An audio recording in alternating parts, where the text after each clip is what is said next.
411 Live. Where you can learn about issues that impact us every day. State of world, 411 Live. Real people, real talk. Made to help people in our community in every way. Boy or girl, 411 Live. Human trafficking. You've probably heard of that term, and you probably figured that's far removed from you. Well, actually, human trafficking is everywhere. You may have seen someone, say yesterday, maybe even today, who is a trafficked victim, but you didn't know it. You might say that it is hidden in plain sight. Thanks for joining us. I'm Beverly Taylor. This is the 411 Live. Real people, real talk. We are embarking on a multi-part project dealing with human trafficking, specifically sex trafficking, and also looking at the trauma that this causes people involved in it. We will be talking about this, different aspects of it, and our goal is to bring awareness and really get the conversation going. And that's where you come in. We want you to comment. We want you to ask questions. We want you to make suggestions. So continue to do that throughout this podcast. Today's topic, we will be dealing with sex trafficking and its impact on the family. This is a big one. And we have two fantastic people joining me now. Dr. Debbie Lassiter, who is the executive director and co-founder of Convergence Resource Center, and Lisa McCormick, who comes to us all the way from Tacoma, Wisconsin. So thank you for joining us and thank you for traveling here. And she is the mother of a sex trafficked victim. And you're also a huge advocate for the awareness of human trafficking, correct? Yes. We have a lot to talk about. But let's go over some terms because I find myself going back and forth using the term human trafficking and sex trafficking, and people may be going, well, what's the difference? But sex trafficking is a form of human trafficking. Is that a That's way correct. of Yeah. Go So ahead sex and elaborate. trafficking and labor trafficking are the two umbrella forms of human trafficking. Human trafficking involves the buying and selling of people to make them do what you want them to do using fraud, force, or coercion. So it can either be the sex trade or the labor trade, and then there are a bunch of little things that fall under those two umbrellas. Right. Another distinction we should make right away, and that being prostitution and sex trafficking. Explain that. So a lot of people disagree on this, but we really hold to that prostitution can be done of a person's own free will.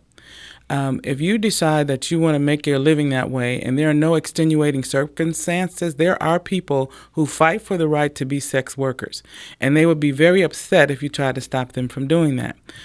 Human trafficking or sex trafficking involves fraud, force, or coercion. Unless the person is under the age of 18 years old, then neither one of those have to be proven. If it's happening, it's automatically human trafficking. All right. That's good. That's good. Now, the two of you have come together and you have developed a program to help families of the trafficked person. When I heard this, my first thought was, I haven't heard of this before, because there are lots of programs out there for the victims and the survivors of sex trafficking, but I haven't heard anything to come alongside the family member of or the loved ones. So is that the reason why you guys decided to do this? Well, go ahead, Lisa. I was just going to say that as a parent, when I went through all this with my son, there was nowhere to go. There were no resources out there. There were no organizations or anyone who could even help me and tell me what trafficking was and what my son had been through. So I really navigated that alone. And so I really made it my goal after my son's death that I was going to help other parents. And if that meant we had to create something, that's what we're going to do. Okay. So tell me a little bit about how this works. So for us, this was created. We're a victim-oriented organization. So all of our services come out of a need that we've seen with the people we're working with. So for us, we started hearing stories from the ladies that they had told their families what happened to them, and the families didn't respond. They just stared at them. So what they didn't understand was that the families are now in shock, and they don't know what to say to you. They don't know what to do. Unfortunately, some of them then said, well, I'm going back to my trafficker because at least he loves me. He hugged me. He kissed me. They didn't do anything. Or we heard stories from husbands, from boyfriends saying, I don't know how to help her. I don't know what to do, and so we saw all of this. So what we did was we developed this program, and it has two facets to it. And I know we'll get into a lot of that probably later on, but we work directly with one family at a time. So if you have, and working with the adult members of the family. Now, when we say family, we're not just talking about blood relatives. We're talking about loved ones. Your best friend might be the person who needs to come and get the help to know how to work with you. Right. Okay, and so what we do is we have a program that helps them understand what it is, what happened to you, and what psychologically is going on so that they don't make the mistakes to re-victimize by not even knowing they've done it. Excellent. Okay. We're going to get into the program more a little bit later. But the other thing that impressed me about this is the two of you coming together. I think it's a good mix. I mean, you've been working with survivors of sex trafficking forever. I had a story to tell. Some may know that I was a reporter anchor for Fox 6 News for 21 years. But maybe 10 years ago, I guess it's been, I entered into a conversation with Debbie, and we talked about sex trafficking. And I went to one of the seminars, Epidemic in the Game. Mm-hmm. I was amazed. It was so eye-opening, and I ended up doing several reports dealing with sex trafficking, and that helped. You gave me the awareness so I could give the awareness to other people, because as we say, it's hidden in plain sight. Yes, it is. The other thing, so there's her expertise and everything, but man, you bring that knowledge. So families who come to you, they can look at you and go, she feels my pain. Mm-hmm. She's been where I've been. Absolutely. Lisa, if you would, kind of tell me about this road that you traveled with Jeffrey, your son. Yeah, thank you. Jeffrey, being from rural Wisconsin, we really were not aware of what trafficking was. And if it was something, in a much bigger city than, small town America, And, but my son at the age of 11 started doing drugs and got involved in that at school. And continued on up until his freshman year of high school. He'd been a chronic runaway, and so we'd been struggling with that for several years. And then in January of 2016, he had been gone for about 6 weeks, and he'd called me and asked me to come pick him up. He was down in Madison, and we'd been through enough with his drug use and runaways that we knew not to just go pick him up. And so we set up an operation with the police to pick him up for us. And when the police officer picked him up, my son informed him that he had been with these men and that they had forced him to have sex with multiple women and had beat him up when he didn't do what was asked. He'd been kept in a drugged-up stupor the entire time, so thought he was only missing for about 2 weeks when it was 6 weeks. And so once we looked into the situation a little bit more, found out that these men were sexual predators. They were known by the police that they were doing this. And we found out that my son, pretty much was kept so drugged up during that time and forced to have sex. He had burn marks all up and down his arms.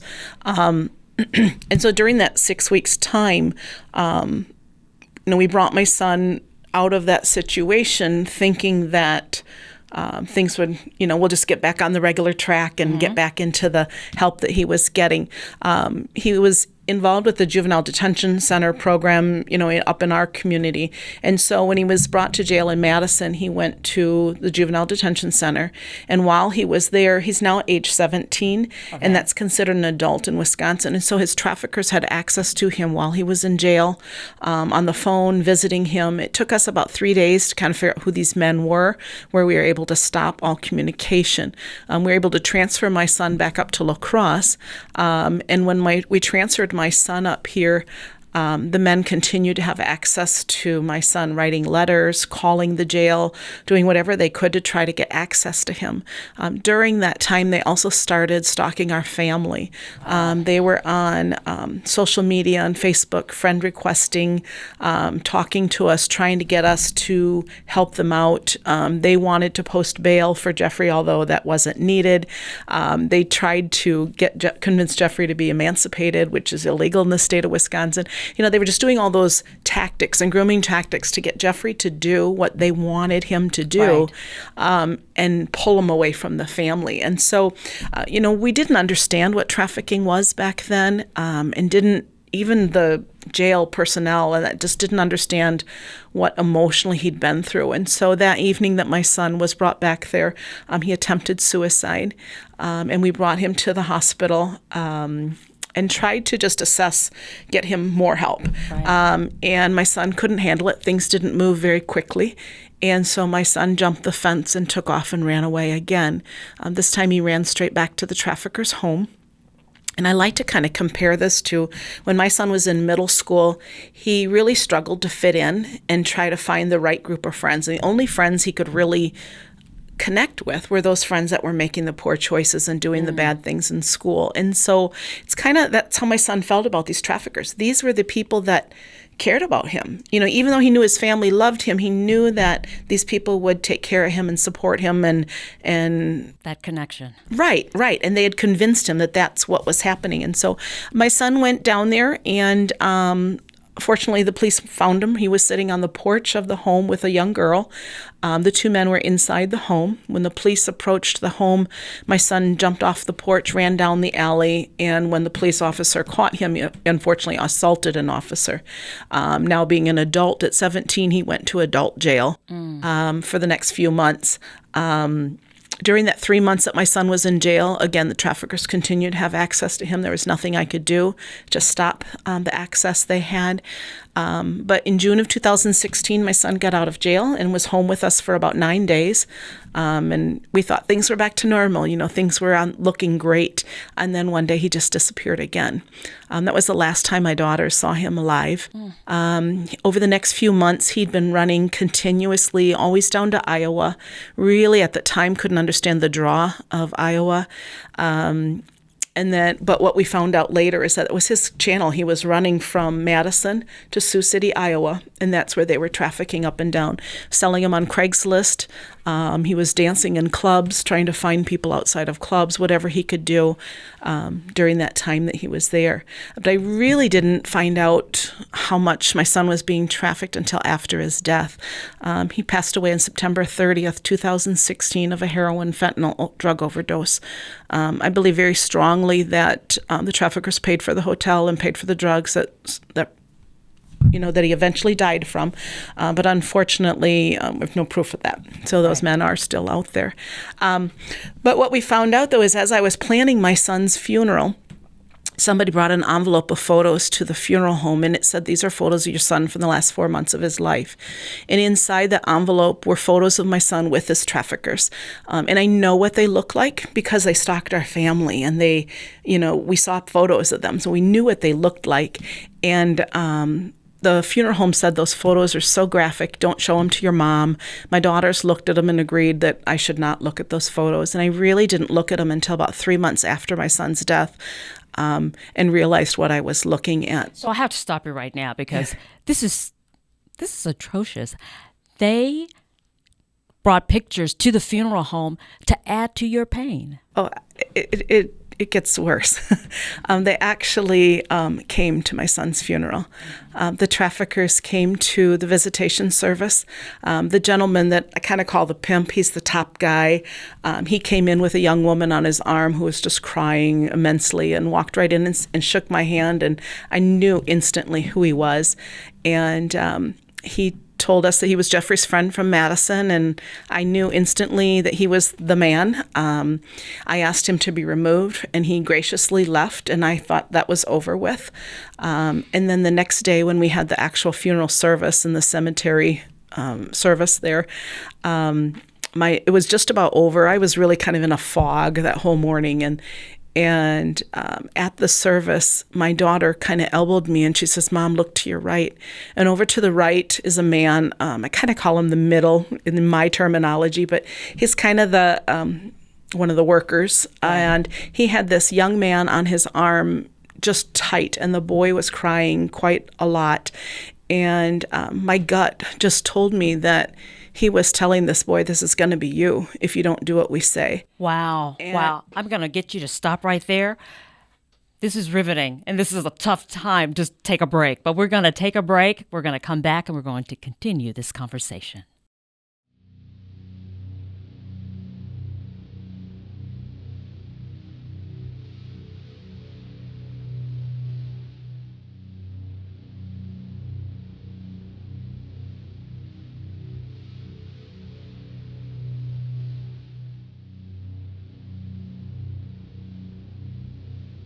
Human trafficking is a global issue that is happening locally. This is a problem that we cannot ignore. Being so scared on that hotel bed and wish I had my mommy. Going back into that feeling of, man, what am I getting myself into? She rests her head on the prison to which she's chained. I'm standing there and I can't move. I can't go nowhere, I'm stuck. Drug into this spider's web, and she can't untangle herself to freedom. Him telling me how pretty I am and what I can do to trick guys out of money and what I need to do and how much money I need to bring back, and him making me change into different lingeries to take pictures of me to put me on Craigslist. Now I'm a product to be sold. Beneath this ground we walk is a hell of movement in a forced direction. Gridlocked, traffic lights, sex, currency, bodies, stock, fear, monopolized, auction, blocks. Another job, he come another one, and just being sold over and over and over and over. Minds groomed to be immune to pain. And you used to it, and you just lay there. Numb, desensitized, innocence, drained. I went from that scared little girl, from in foster care, from being molested by my stepbrother, by my foster brother, to being a lonely little girl stuck in a house, so scared with my mother, to being trafficked.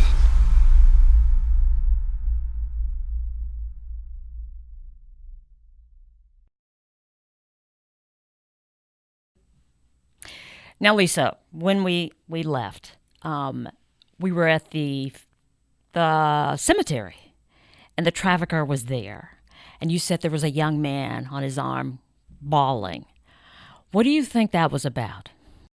You know, my gut told me that he was telling this boy that this is going to be you if you don't do what we say. And my gut just knew that this young boy was being trafficked, just like my son was. And I knew right then and there that they were here. But it just doesn't even end there. We were looking out at the sea of hundreds and hundreds of people that were at the cemetery. And my daughter elbows me again, and she says, "There's the other one." And this one we kind of call the bottom. And he's the one that's out there who is my son's friend. He was always the one trying to help my son call home, the one that was trying to help my son get a job and help him out a lot. And he was out in the sea of people, and he was staring at us. And I swear to you, he never blinked. He just stared directly at us. And that's really when I fell apart. I did the whole ugly mom cry kind of thing. And I refused to leave. And I was crying so hard that nobody could understand me. And I think my family felt that I was afraid to leave him in the ground, that they were going to bury him, and I didn't want to leave my son there. But the thing that was making me so upset is I was never, ever going to let these men be near my son again. And there was no way that I was going to leave that cemetery with those men still having access to my son. And so when I finally could speak coherently, I told the funeral directors what was going on and my family, and they basically created a perimeter, standing there with their arms, on their hips and protecting us and giving us a clear path to leave. And the funeral directors told us that they just basically told everyone to leave. They weren't welcome at the luncheon. You needed to go home, and the family did not want you here. And so they made sure that it was completely clear before they buried my son. There's so many elements to that story, but one thing that surprises me, I get it with a sex trafficker threatening and forcing and beating their victim. But here, now the victim, Jeffrey, has died, and they're still doing this to the family, victimizing the family. I don't understand. Because the trafficker sets himself up as pimp God, which means that he wants his victims to believe that, or she wants the victim to believe that they can do anything. So possibly when they knew what had happened, they told them, we have the power to do this. We can make this happen to you if you don't do what we tell you to do. It's all psychological manipulation. So even though, and they would have said things like, we'll make your family go through this. We'll make your family feel this. So just as Lisa mentioned about telling them similar things like, this is going to happen to you, I can make this happen to you even if I'm not in the same state as you. If you run away, I can make this happen from where I am. Right. So they want them to believe they have these godlike powers that they don't have. Oh, my goodness. So, Lisa, what gave you the strength, after all that you've been through, to say, okay, I'm going to not only make my story public, but I'm going to go here, everywhere I can to help somebody else through my pain? I get asked that a lot. Where do you get your strength from? And I have a very strong faith. I believe strongly that God has led me to where I need to be to do this. But, truly when Jeffrey was alive, both of us said, we're going to write a book about this one day. He had written 4 books while he was in jail. He had written his autobiography. He had titles done. He had artwork done. He'd even called a publisher before he died. He was ready to do this. And so we always knew that we would share our story someday. He had really hoped that he would be able to walk onto his high school graduation and be able to tell his classmates that I'm a recovering addict and I'm here to share my story with you. And unfortunately, he passed away his senior year of high school. But I just knew that this is what the plan was, that we needed to do this. And I think that moment at that funeral when those men were there, I knew that no way was I ever going to let another family go through what I went through.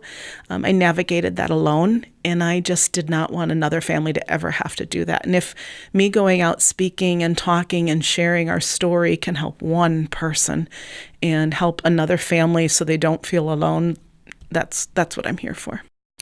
As you're hearing Lisa's story, if you have comments, questions, please jot them down, send them to us, because we really want to hear what you have to say as well, because I'm sure that you're having some of the same reactions that I'm having.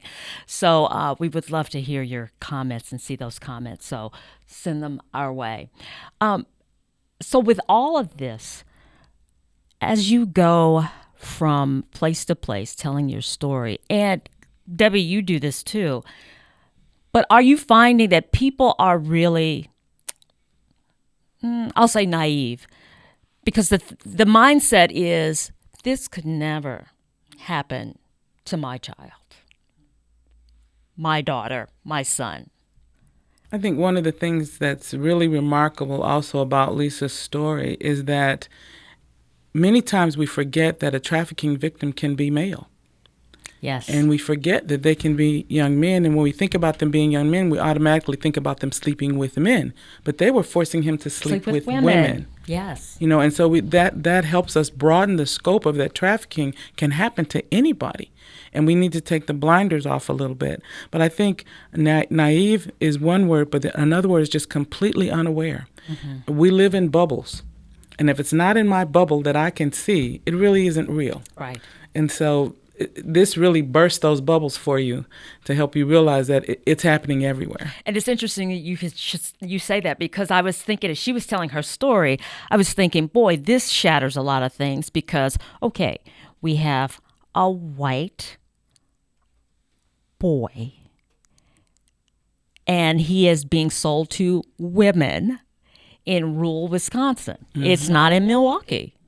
So it just busts a lot of the myths or the thinking that we have. Is it hard to get people to see that this is happening maybe in your neighborhood, maybe down your street? Is it hard to convince people of this? I think when I go out and speak, it's kind of like deer in the headlights. A lot of the people, you think you're doing good work and you're out there talking and sharing it, and then you talk to a group and they're so clueless. They just don't understand or unaware, like you said. And so that just means we've got that much more work to do, that we've got to get out there and talk and share our story with more people. But yes, we are definitely I feel like I'm so different and unique, that how it affected the family. That doesn't happen in every situation. The way my son was, got into the ring and got doing all of that is very unique. And so when I first started speaking with others, I actually kind of felt like we were confusing our audiences because my story was so different than theirs.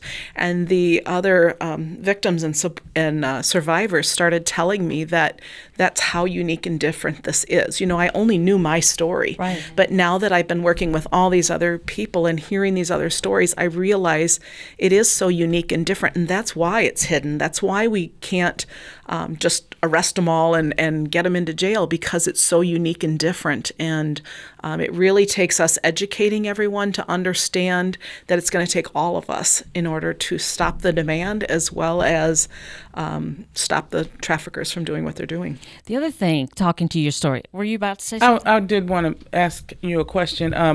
We're hearing a lot of how it affected you, but Jeffrey had siblings. And could you just talk a little bit about how it affected the more extended part of the family? Yeah, definitely. I have 2 other daughters, and they are affected very much. So my oldest used to be a very outgoing, bubbly, very, very adventurous person, and she really has become quite an introvert. She doesn't like public attention.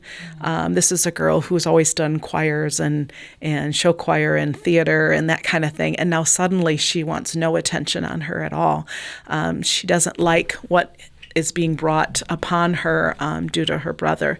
And then my middle daughter suffers quite a bit of anxiety.